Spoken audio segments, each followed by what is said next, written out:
Job hopping. One of the greatest mysteries to a lot of people out there. How some people are able to move from job to job with very little time in each job and are able to, what's the word I'm looking for, sustain this for a period of time. Yet, there are people out there that do it. And I was one of those people. I was a job hopper because I found it hard to stay in one job long enough to get any traction. Because one of the biggest problems I had was believing in that particular company and the way they worked. I felt my principles and the way and strategy and kind of the psychology of it all made me feel a lot more kind of pained by it. I didn't want to be in a job for that period of time and hate every minute of it. Hate the management, hate the KPIs, hate the targets given to me, hate everything about that job, and go home wearing that every day. I remember one job I was in, I came home and I actually was in tears. I didn't want to go back, and I had only been there for 6 weeks, and I didn't want to go back because I didn't like the way the manager paced up and down, shouting at people. It really got on my nerves, and I didn't trust anyone there as well. And I remember these emotions that I had when I think of job hoppers and I look at their CVs. I think of the time I had when I was moving from job to job and I wasn't gaining traction in my career. And I was doing the best I could to put something out there because I enjoy what I do. I enjoy recruitment. I enjoy this sector. I enjoy being who I am in this sector. But what I don't enjoy is pretending to be what I'm not in this sector. I didn't enjoy being shouted at. I didn't enjoy the methodologies of management. And I didn't enjoy the way the company went about doing its business. And that was the fundamental problem why I kept leaving jobs. And I felt and I found there was too many companies like that. Where in the past I had worked for companies, and I must have been because I was a little younger, I accepted certain things, certain problems. But then things always change in companies, and new management comes in, new methodologies, new thoughts, and it disrupts everyone. Yes, we should be good at change, and I agree with that. We should always be adaptable to change. But sometimes there's change for the good, and then sometimes there is lack of real change, and it's more about cracking whips and causing problems for people and upsetting people. And I think we've got to be aware of that. So I was going to talk about job hopping.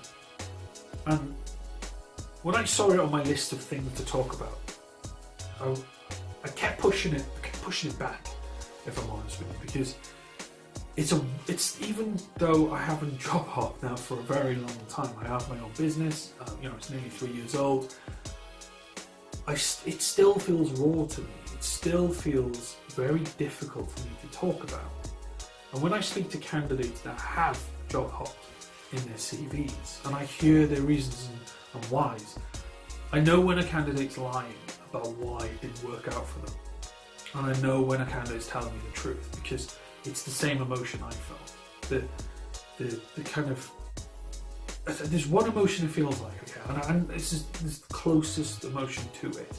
You start a job, and then suddenly there's this realization that you are in the wrong place, and you can't explain why you're in the wrong place.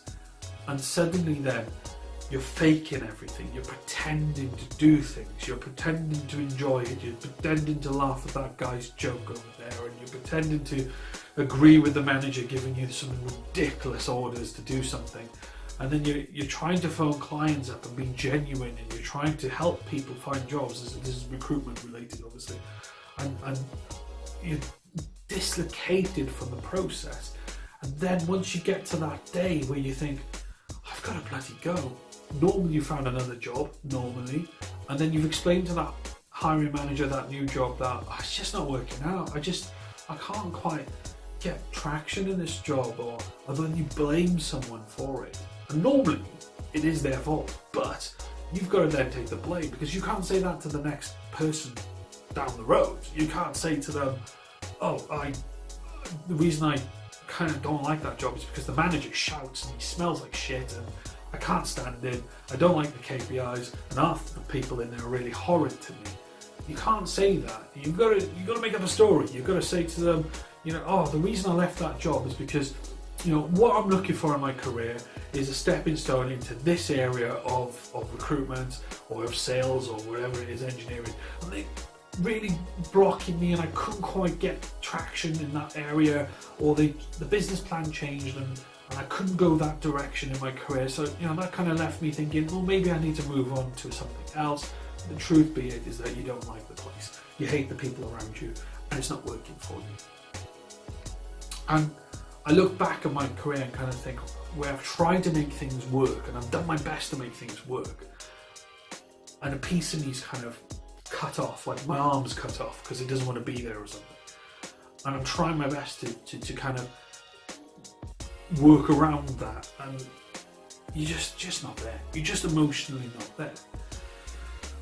Then it comes down to something else that really kind of bugged me about job hopping. When you've done one or two of them, you start making silly decisions on your next one, and you just get a little desperate because you're not finding the right jobs, but you end up back in the same type of environment again, like you're some sort of freaking sadist or something where you're just punishing yourself for not getting it right first time.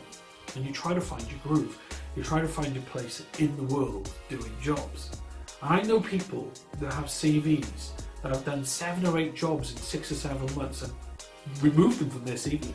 Seriously, they removed them from their CV because they don't want to talk about that situation, why it didn't work for them.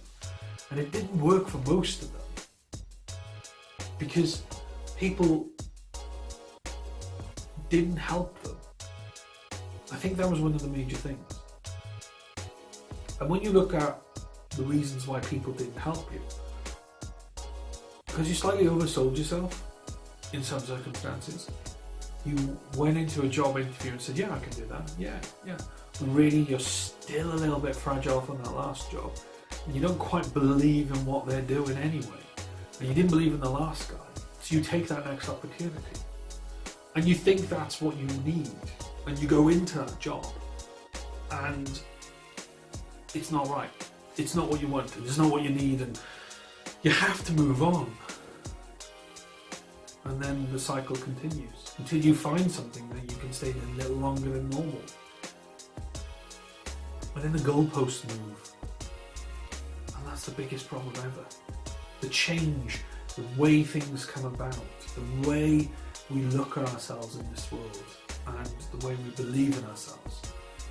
It's nothing to do with insecurity. It's more to do with us trying to find the direction in a world that is very directionless, in a world that does take a lot of effort to do something, but also that effort has expectations hanging over it, and if you don't meet that expectation, then you're classed as a failure, and there's the door. And as some of us are scared of that, I certainly was. I was scared of that failure. So I walked away before someone showed me the door. Or I thought I'd face the failure and someone showed me the door. So the results were exactly the same.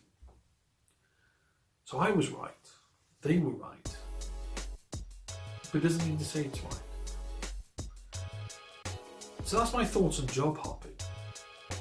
I don't want to give you advice on how to overcome it. I don't want to give you advice on how to explain it to hiring managers and recruiters into the future. Because if I did that, I'd be lying to you, because you know why you left that job. If you verbalize it to the next employer, will that help you?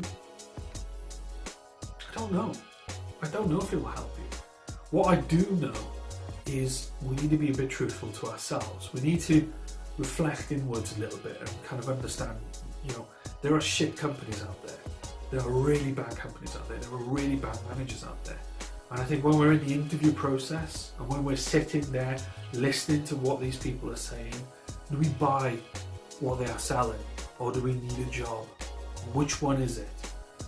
Because if you need a job and you're a job hopper and you've hopped many jobs, then you're going to do it again. But if you listen to what's been sold and you buy into it, then there's a less of a chance of you hopping again. And you might get a little bit more longevity and traction in this role to be there for a while. That's kind of my thoughts on that. Let me know what you think. Check it in the comments. Thanks for watching. Bye bye.